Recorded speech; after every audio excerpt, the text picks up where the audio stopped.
नमस्कार शेतकरी मित्रांनो, स्वागत आहे तुमचं पुन्हा एकदा आपल्या एका नवीन व्हिडिओमध्ये। तर शेतकऱ्यांसाठी अत्यंत महत्त्वाचा असणारा असा हा आजचा व्हिडिओ आहे। तर आज आपण जाणून घेणार आहोत 26 नोव्हेंबर 2025 रोजी जारी झालेल्या महाराष्ट्र शासनाच्या अतिशय महत्त्वाच्या परिपत्रकाबद्दल। तर यामध्ये अतिवृष्टी आणि पूरग्रस्त शेतकऱ्यांच्या सरकारी पीक कर्जाचे पुनर्गठन आणि कर्ज वसुली स्थगितीबाबतचा या ठिकाणी हा आजचा व्हिडिओ आहे। तर जून ते सप्टेंबर 2025 दरम्यान राज्यभरात मोठ्या प्रमाणावर अतिवृष्टी आणि पूर परिस्थितीची स्थिती निर्माण झालेली होती। तर यामुळे पिकांचे मोठ्या प्रमाणावर नुकसान झालेले होते। तसेच शेतजमिनी वाहून जाणे, पशुहानी, घरांची पडझड, गावांचे स्थलांतरण अशी गंभीर परिस्थिती निर्माण झालेली होती। तर महसूल व वन विभागाने 10 ऑक्टोबर 2025 रोजीच्या शासन निर्णयाद्वारे शेतांना दुष्काळ सदृश सवलती लागू करण्यास मान्यता दिलेली होती। तर या पार्श्वभूमीवर सहकार पणन व वस्त्रोद्योग विभागाने 26 नोव्हेंबर 2025 रोजी एक परिपत्रक जारी केलेले आहे।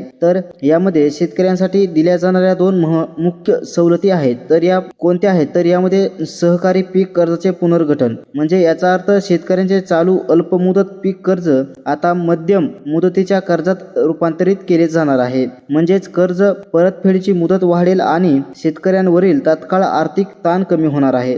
तसेच शेतीशी संबंधित कर्जाच्या वसुलीची 1 वर्षाची स्थगिती, म्हणजे पुढील 1 वर्ष कोणत्याही प्रकारचे शेतीशी निगडीत कर्ज वसूल केले जाणार नाही।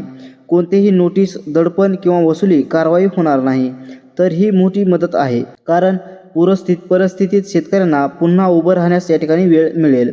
तर बँकांसाठी काही जबाबदाऱ्या दिलेल्या आहेत। तर यामध्ये state level bankers committee, Maharashtra राज्य सहकारी बँक मुंबई, जिल्हा मध्यवर्ती सहकारी बँक यांनी कर्ज पुनर्गठन प्रक्रिया त्वरित सुरू करण्यात यावी आणि तसेच वसुली स्थगिती तात्काळ लागू करावी। तर त्यानंतर सहकार आयुक्त आणि निबंधक सहकारी संस्था पुणे परिपत्रकाची अंमलबजावणी काटेकोरपणे होते का नाही यावर देखरेख ठेवणार आहेत। तसेच शेतकऱ्यांसाठी काही महत्त्वाच्या सूचना आहेत। तर यामध्ये तुम्ही पूरग्रस्त तालुक्यातील शेतकरी असाल तर तुमच्या PACS सोसायटीशी संपर्क साधा, त्यानंतर DCC बँकेत नाव तपासा। तुमचे अल्पमुदत कर्ज आपोआप मध्यम मुदतीत जाणार, 1 वर्षासाठी वसुली थांबवणार, कोणतेही अतिरिक्त काम नाही। तर हा परिपत्रक पूरग्रस्त शेतकऱ्यांसाठी मोठा दिलासा देणारा आहे। कर्जाचा बोजा कमी होईल आणि शेतकऱ्यांना नव्याने शेती करण्यास मदत होईल। जर तुम्हाला हा GR ची PDF हवी असेल तर किंवा पुढील अपडेट जाणून घ्यायचे असतील तर चॅनलला सबस्क्राईब करा, लाईक करा आणि व्हिडिओ शेअर करायला विसरू नका।